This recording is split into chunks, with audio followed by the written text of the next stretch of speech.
আসসালামু আলাইকুম। কৃষি দিবানিশি। আমি কুমড়োর চারা রোপণ করছিলাম, হয় নাই, ঠান্ডার কারণে বীজের কোনো হয় না। তো যার কারণে এই যে আজকে আবার একটা প্যাকেট কাটলাম।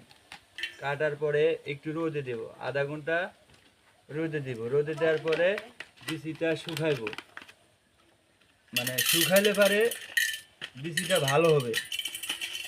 এই যে দেখুন, আধা ঘন্টা রোদে দেওয়ার পরে আবার ভিজে রাখবো 12 ঘন্টা। 12 ঘন্টা ভিজে রাখার পরে একটা সুতি কাপড়ের ভিতরে একটা বয়মে আটকে দেব, যাতে বাইরে ঠান্ডা আবহাওয়া না পায়।